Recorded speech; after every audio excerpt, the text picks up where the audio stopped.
টানা বৃষ্টি আর উজানের ঢলে ভাঙছে বাঁধ, ডুবেছে হাওরের হাজার হাজার একর জমির পাকা ধান। 4 নদীর পানি বিপদসীমার উপরে, 5 জেলায় বন্যার শঙ্কা। 3 মাস সহায়তা পাবেন হাওরের ক্ষতিগ্রস্ত কৃষক। ফ্যামিলি কার্ডের চাপ পড়বে না বাজেটে। সবুজ পরিচ্ছন্ন ঢাকা গড়ার প্রত্যয় প্রধানমন্ত্রীর। আবারও বাড়ল বোতলজাত সয়াবিন তেলের দাম। লিটারে 4 টাকা বাড়িয়ে 199 টাকা নির্ধারণ। সাধারণ মানুষের ওপর কিছুটা চাপ পড়বে বললেন বাণিজ্যমন্ত্রী। দেশের অর্থনীতি নিম্ন পর্যায়ে, পুনরুদ্ধারে লাগবে অন্তত 2 বছর। বেসরকারি খাত ছাড়া শক্তিশালী করা অসম্ভব বললেন অর্থমন্ত্রী। সংবিধান সংশোধনে বিশেষ কমিটিতে 12 জনের নাম দিল সরকারি দল। বিরোধীদের কাছ থেকে 5 জনের নাম আহ্বান। আলোচনা করে সিদ্ধান্ত, বলছে জামায়াত।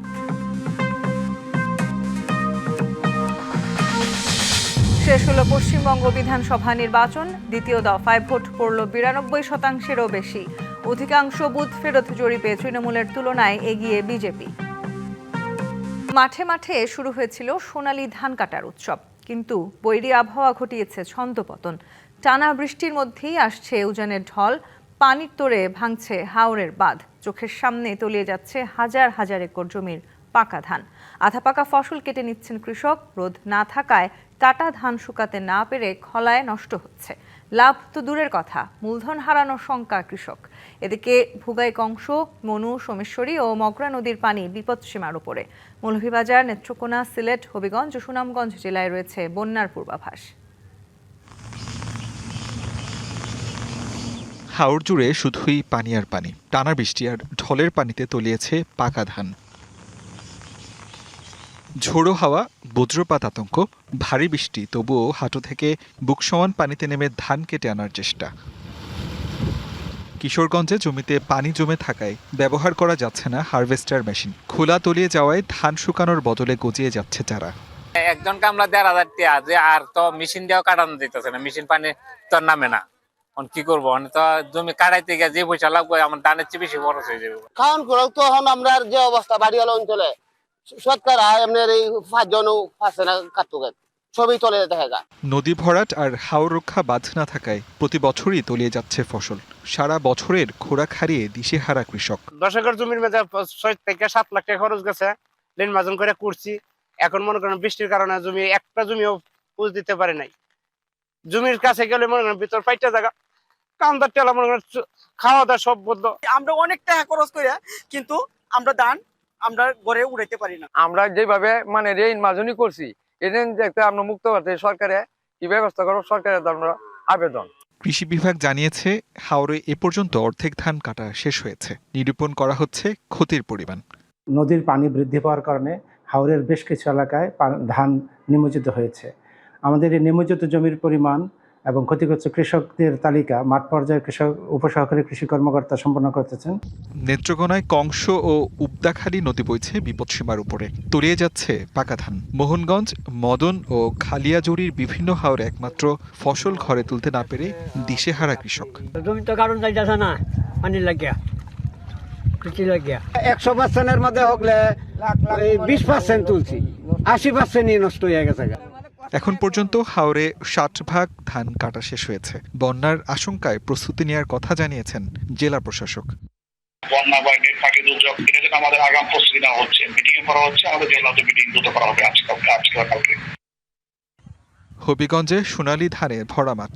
কয়েকদিন পরেই ঘরে তোলার কথা ছিল, কিন্তু তার আগেই সব গ্রাস করেছে পানি। রোদ নাই, ধান ভান চলছে, এটা তো আমরা শুনতাম পারতাছি না, শুকাইতাম পারতাছি না। আগের বৃষ্টি হতে কেউ তোলার মতন সুযোগ নাই। 4 উপজেলার হাওরেই ডুবছে পাকা ধান। নতুন করে খোয়াই নদীর বাঁধ ভেঙে পানি ঢুকছে ভাঙাবিল ও বোয়ার বিল হাওরে। মৃত্যু ঝুঁকি নিয়েই ফসল রক্ষার চেষ্টায় কৃষক। সুনামগঞ্জে ঢলের তোড়ে বাঁধ ভেঙেছে। পানির সাথে যুদ্ধ করে কোনোভাবে ধান কেটে নিচ্ছে কৃষক। ঝড় বৃষ্টিতে দ্রুত বাড়ছে হাওরের পানি।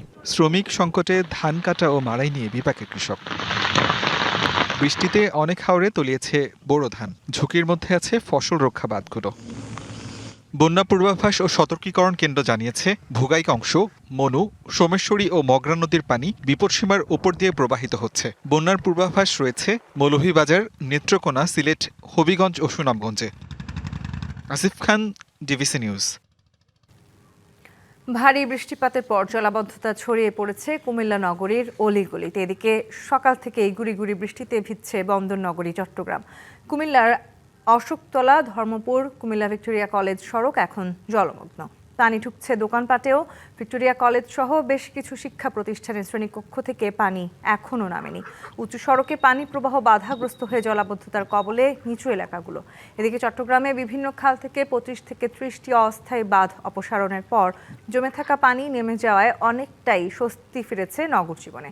জলাবদ্ধতা প্রবণ এলাকা পরিদর্শন করে সিটি মেয়র শাহাদাত হোসেন জানান, নগরবাসীকে স্বস্তি দিতে ভবিষ্যতে সমন্বয়ের মাধ্যমে কাজ করা হবে। এদিকে প্রবর্তক মোড়ে জলাবদ্ধতা নিরসনে চলমান হিজরা খালের কাজ সাময়িকভাবে বন্ধ করা হয়েছে বলে জানিয়েছেন সেনাবাহিনীর 34 ইঞ্জিনিয়ার ব্রিগেডের প্রকল্প পরিচালক লেফটেন্যান্ট কর্নেল মোহসিন উল হক চৌধুরী। তিনি জানান, আগাম প্রস্তুতি হিসেবে 16টি কুইক রিঅ্যাকশন টিম গঠন করা হয়েছে।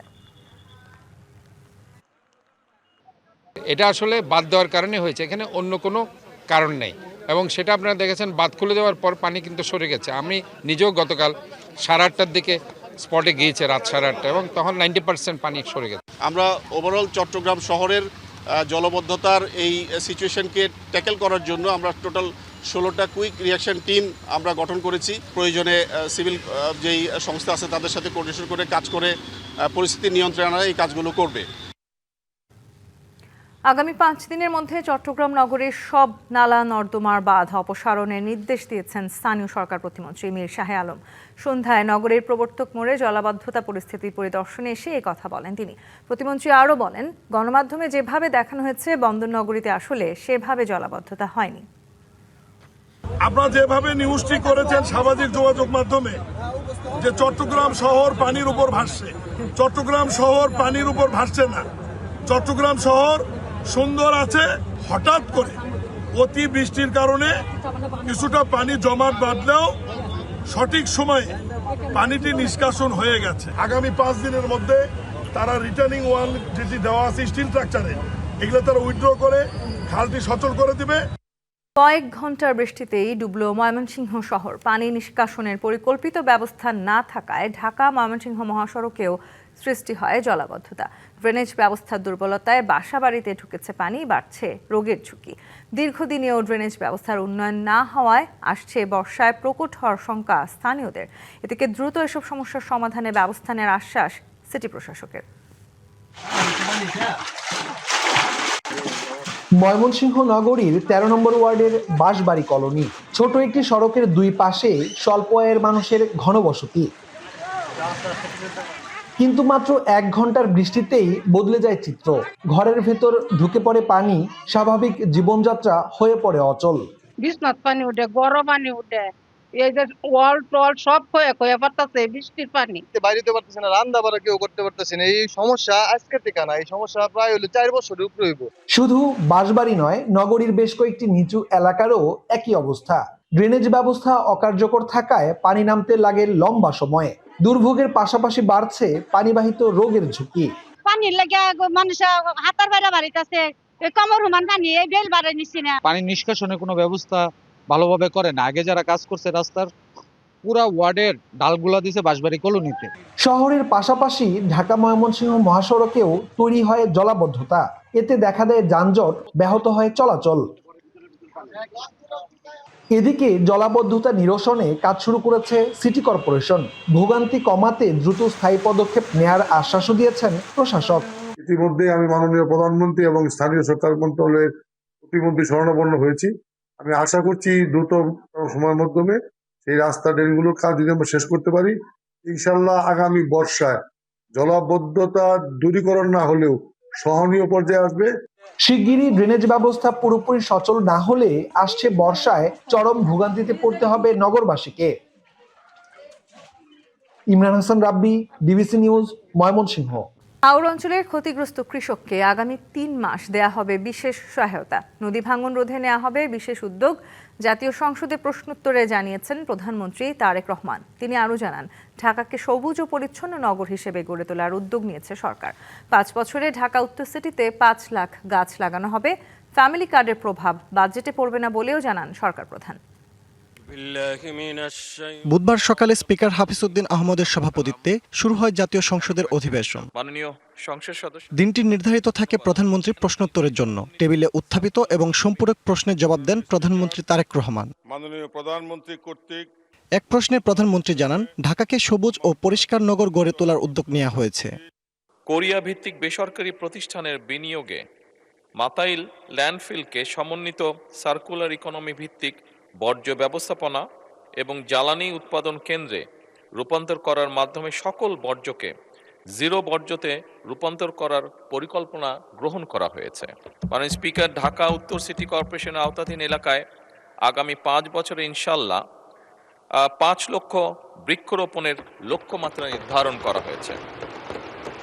অন্য এক প্রশ্নে সরকার প্রধান বলেন, ফ্যামিলি কার্ডের প্রভাব পড়বে না বাজেটে। প্রত্যেকটা ফ্যামিলি ডাটা কালেক্ট করবে, পর্যায়ক্রমিকভাবে আমরা দিব। আপনি ইনফ্লেশনের কথা বলেছেন, আমরা অবশ্যই টাকা ছাপিয়ে দিচ্ছি না। এই টাকাটা কিন্তু গ্রামীণ ইকোনমিতে ব্যবহৃত হচ্ছে। সে হয় মুরগি কিনছে, সে হয়তো থালা বাসন কিনছে, সে হয়তো গামছা কিনছে। এইটা এক কাইন্ড অফ ইনভেস্টমেন্ট, স্টেট রাষ্ট্রের একটা ইনভেস্টমেন্ট। যে ইনভেস্টমেন্টের মাধ্যমে ধীরে ধীরে লোকাল শিল্পগুলো গড়ে উঠবে, যে ইনভেস্টমেন্টের মাধ্যমে ধীরে ধীরে কর্মসংস্থানও গড়ে উঠবে। সেই জন্যই আমাদের হিসাব বলছে ইনফ্লেশন বরং কমবে, বাড়বে না। আগাম বন্যা ও ভারী বৃষ্টির কবলে পড়ে ক্ষতিগ্রস্ত হয়েছেন হাওড়ের কৃষক। সেই ক্ষতি পুষিয়ে দিতে 3 মাস কৃষককে বিশেষ সহায়তা দেওয়ার ঘোষণা দেন প্রধানমন্ত্রী। আমরা সবগুলো জায়গার ব্যাপারে চেষ্টা করছি সরকারের পক্ষ থেকে দ্রুতভাবে ব্যবস্থা গ্রহণ করার জন্য, যাতে করে এই নদী ভাঙ্গন যতটা সম্ভব রোধ করা সম্ভব হয়। ফজলে রাব্বি সৌরভ, ডিবিসি নিউজ, ঢাকা। আবারও বাড়ল বোতলজাত সয়াবিন তেলের দাম। বুধবার থেকে লিটারে দাম 4 টাকা বাড়িয়ে 199 টাকা নির্ধারণ করা হয়েছে। আর খোলা তেলের দাম 176 টাকা থেকে 4 টাকা বাড়িয়ে 180 টাকা করা হয়েছে। বৈশ্বিক পরিস্থিতির কারণে আমদানিকারকদের দাবির পরিপ্রেক্ষিতে সচিবালয়ে বৈঠক শেষে এই সিদ্ধান্তের কথা জানান বাণিজ্যমন্ত্রী খন্দকার আব্দুল মুক্তাদির। এই মূল্যবৃদ্ধির কারণে সাধারণ জনগণের উপর চাপ পড়বে কিনা এমন প্রশ্নের জবাবে মন্ত্রী বলেন, কিছুটা চাপ পড়বে, তবে আন্তর্জাতিক বাজারে দাম কমলে আবারও তা সমন্বয় করা হবে।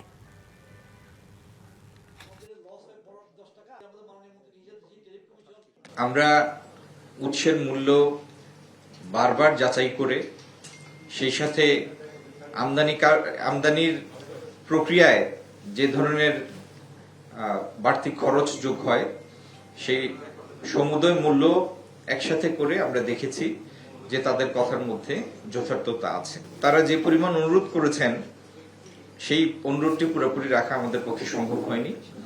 আমরা কিছু ঊর্ধ্বমূল্য সমন্বয় সিদ্ধান্ত নিয়েছি। অর্থনীতি নিম্ন পর্যায়ে নেমে গেছে, তা পুনরুদ্ধারে লাগবে অন্তত 2 বছর, একথা জানিয়েছেন অর্থমন্ত্রী আমির খসরু মাহমুদ চৌধুরী। রাজধানীতে এনবিআর এর পরামর্শক কমিটির সভায় তিনি আরও বলেন, বেসরকারি খাতের অংশগ্রহণ ছাড়া অর্থনীতি শক্তিশালী করা সম্ভব নয়। একই সাথে 3 মাসের মধ্যে বন্দর সংশ্লিষ্ট সমস্যার সমাধানের আশ্বাসও দেন তিনি। রাজধানীর হোটেল সোনারগাঁওয়ে জাতীয় রাজস্ব বোর্ড ও এফবিসিসিআই এর যৌথ আয়োজনে এনবিআর এর পরামর্শক কমিটির সভা, যেখানে দেশের বর্তমান অর্থনৈতিক পরিস্থিতি ও ভবিষ্যৎ করণীয় নিয়ে আলোচনা করেন সরকারের নীতি নির্ধারক ও ব্যবসায়ী নেতারা। দেশের অর্থনীতির বর্তমান নানামুখী চ্যালেঞ্জ অকপটে স্বীকার করেন অর্থমন্ত্রী। বাংলাদেশের অর্থনীতি যে জায়গায় নিয়ে যাওয়া হয়েছে আজকে, এখান থেকে আমার 2 বছরের কুশল লাগবে এবং এই 2 বছর পরে 3rd ইয়ারে গিয়ে ইকোনমি উইল টার্ন অ্যারাউন্ড। আমরা ব্যবসার পথে যত বাধা আছে ম্যাক্সিমাম বাধা সরিয়ে দেব। ব্যবসায়ীদের পক্ষ থেকে বিভিন্ন ছাড়ের দাবি উঠলেও অর্থমন্ত্রী স্পষ্ট জানান, বর্তমান পরিস্থিতিতে কর ছাড় সম্ভব নয়, তবে বন্দর নিয়ে দেন স্বস্তির খবর। পোর্টে 40% বৃদ্ধি করুন। এই পোর্টে যে দুর্নীতি হয়, পোর্টে যে কস্ট অফ ডুইং বিজনেস যায়, আপনি এটাকে অ্যাড্রেস করেন, আমরা এইগুলোর সমাধান ইমিডিয়েটলি আপনাদেরকে দিচ্ছি। এনবিআর এর ট্যাক্স পলিসি যারা করবে সেই জায়গাটা পরিবর্তন আনতে আমরা ডিপিআই চলে আসছে পুরো nation wide, 1 citizen 1 card 1 wallet. সভায় ব্যবসা বাণিজ্যে স্বচ্ছতা ও জবাবদিহির আহ্বান জানান বাণিজ্য মন্ত্রী। একটা এন্টায়ার সেক্টর দৃশ্যত কালো অর্থনীতির মধ্যে আছে, এটা কোনো হেলদি প্র্যাকটিস না। পাবলিক পারসেপশন যেটি, এটাকে সাদা অর্থনীতির ভিতরে নিয়ে আসতে হবে এন্টারটাকে। এই ইকোনমিক ম্যানেজমেন্টটা, বাংলাদেশের অর্থনৈতিক ব্যবস্থাপনাটা is in a safe hand. NBR এর নীতি ব্যবস্থাপনায় বড় পরিবর্তনের আভাস দিয়ে জানানো হয়, এখন থেকে ব্যবসায়ীদের সাথে আলোচনা করেই নির্ধারণ করা হবে অর্থনৈতিক নীতিমালা। রেদওয়ানুল হক, ডিবিসি নিউজ, ঢাকা। প্রধানমন্ত্রী তারেক রহমানের সঙ্গে সৌজন্য সাক্ষাৎ করেছেন জাপানের কৃষিমন্ত্রী ও দেশটির সরকারের বিশেষ দূত সুজুকি নারিকাজু নেতৃত্বে একটি উচ্চ পর্যায়ের প্রতিনিধি দল। বিকেলে সংসদ ভবনের প্রধানমন্ত্রীর কার্যালয়ে এই সাক্ষাতে দায়িত্ব গ্রহণের জন্য প্রধানমন্ত্রীকে জাপান সরকারের পক্ষ থেকে অভিনন্দন জানান জাপানের কৃষিমন্ত্রী। এ সময় তিনি দুদেশের মধ্যে ইকোনমিক পার্টনারশিপ এগ্রিমেন্ট এগিয়ে নেওয়ার উপর গুরুত্ব আরোপ করেন। এ সময় প্রধানমন্ত্রী তারেক রহমান বলেন, সরকারের অন্যতম অগ্রাধিকার তরুণদের জন্য কর্মসংস্থান সৃষ্টি। এই লক্ষ্যে কৃষি খাত, ইলেকট্রনিক্স ও অটোমোবাইল খাতে জাপানের বিনিয়োগ বাড়ানোর আহ্বান জানান।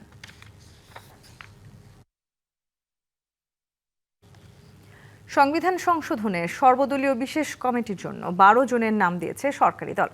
জাতীয় সংসদে এই তথ্য জানিয়ে বিরোধী দল থেকে 5 জনের নাম আহ্বান করেছেন আইনমন্ত্রী মোহাম্মদ আসাদুজ্জামান। এ বিষয়ে নিজেদের মধ্যে আলোচনা করে সিদ্ধান্ত জানানো হবে বলে জানিয়েছেন বিরোধী দলীয় নেতা ডাক্তার শফিকুর রহমান। আমরা 12 জনের নাম তালিকা ঠিক করেছি, যেখানে বিএনপি আছে, যেখানে গণ অধিকার পরিষদ আছে, যেখানে গণসংহতি আছে, যেখানে বাংলাদেশ জাতীয় পার্টিও আছে এবং স্বতন্ত্র সদস্যদেরকেও রাখা হয়েছে।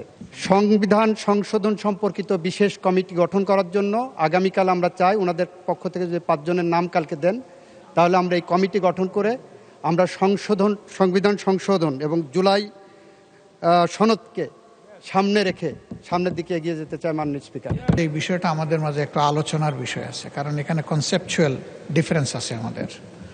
তা আমরা আলোচনা করে জানাবো। এটা আজকেই হয়ে যাবে বোধহয়, এটা হবে না আর কি। এই সেশনটা আমরা এটা মত দিতে পারবো না, কারণ আমরা চেয়েছি রিফর্ম, আর এখানে হচ্ছে আপনার অ্যামেন্ডমেন্ট। একক প্রার্থী থাকায় ত্রয়োদশ জাতীয় সংসদের সংরক্ষিত নারী আসনে 49 জনকে নির্বাচিত ঘোষণা করেছে ইসি। গেজেট প্রকাশ করা হবে বৃহস্পতিবার। বুধবার মনোনয়ন প্রত্যাহারের শেষ দিনে কেউ আবেদন না করায় বৈধ প্রার্থীর তালিকা প্রকাশ করে কমিশন। নির্বাচিত 49 জনের মধ্যে বিএনপি জোটের 36 জন, জামায়াত জোটের 12 এবং স্বতন্ত্র জোটের 1 জন আছেন। এদিকে হাইকোর্টের নির্দেশনা অনুযায়ী এনসিপি নেত্রী নুসরাত তাবাসসুমের মনোনয়নপত্র নিয়েছে ইসি। যাচাই বাছাই শেষে নির্ধারিত সময়ের মধ্যে নিষ্পত্তি করা হবে। এই নির্বাচনের ভোটের তারিখ 12ই মে থাকলেও 50 জনেরও বেশি প্রার্থী না থাকায় ভোটাভুটির প্রয়োজন পড়ছে না। তাই বৃহস্পতিবারই গেজেট প্রকাশ করছে ইসি।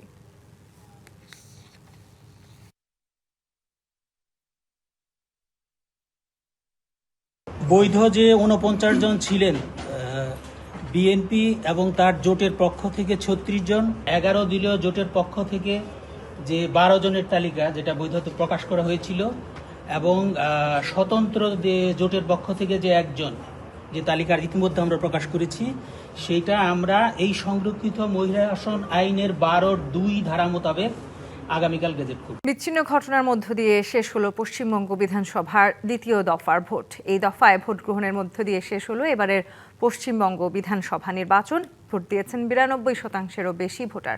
হাড্ডাহাড্ডি লড়াইয়ের কথা বলা হলেও বেশিরভাগ বুথ ফেরত জরিপে বলা হচ্ছে নীলবাড়ির দখল নিতে যাচ্ছে বিজেপি। তবে বিধানসভায় কারা নেতৃত্ব দিচ্ছেন তা আনুষ্ঠানিকভাবে জানা যাবে 4 মে ফল ঘোষণার পর।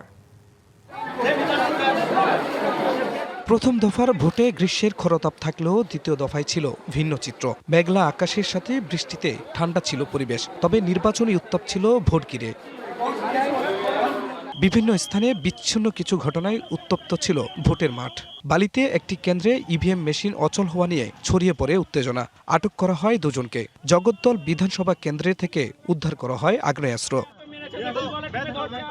এছাড়া বাসন্তীতে বিজেপির প্রার্থী বিকাশ সরকারের উপর ঘটে হামলার ঘটনা। ভেঙে দেয়া হয় তার গাড়ি। বীজপুরে কাঁচনাপাড়ায় বিজেপি প্রার্থী সুদীপ্ত বসুর সাথে তৃণমূল কর্মীদের মধ্যে তর্ক বিতর্কের পর শুরু হয় হাতাহাতি। তার আগে স্থানীয় সময় সকাল 7টায় শুরু হয় ভোট গ্রহণ। খরতাপ উপেক্ষা করে সকাল থেকেই ভোটার আসতে থাকেন কেন্দ্রে। মাঝে বৃষ্টিতে ভিজো ভোট কেন্দ্রে আসেন ভোটাররা। কোনো ঝগড়া আমাদের এমনি এই বুথে কোনো ঝগড়া মারামারি কিছু হয় না। এমনি শান্তিপূর্ণভাবেই হয়, ঠিকই আছে। ইভিএম এ কোনো সমস্যা ফেস করিনি এবং ভেতরে যারা আছেন যথেষ্ট হেল্প করছেন। স্থানীয় সময় সন্ধ্যা 6টায় শেষ হয় ভোট গ্রহণ। জয়ের ব্যাপারে নিজেদের প্রত্যাশার কথা জানান প্রার্থীরা। ছিল পাল্টাপাল্টি অভিযোগ। শুধু আমাদের পার্টিকে টার্গেট করে যে সব তৃণমূল কংগ্রেসের এজেন্টকে গ্রেপ্তার করো। ব্লক প্রেসিডেন্ট, আমার ইউথের ব্লক প্রেসিডেন্টকে সকালেও অ্যারেস্ট করেছিল। এখানে দুটো বুথ আছে, আপনার জয় হিন্দ ভবন, মানে ওদের পার্টি অফিসও আছে শুনেছি, নন অফিসিয়ালি পৌরসভা। দুটো বাংলাদেশের মুসলমানকে এনে রেখেছিল ওখানে, যাদের নাম ভোটার লিস্টে নেই, ডিলিট হয়ে গেছে। শেষ দফায় 7 জেলায় 142টি আসনে হলো ভোট। এর আগে প্রথম দফায় 152 আসনে ভোট হয়। 4 মে প্রকাশ করা হবে 2 দফার ভোটের ফল। তখনই জানা যাবে কারা বসছেন বিধানসভার মসনদে। খান মোহাম্মদ মুকুল, ডিবিসি নিউজ ডেস্ক।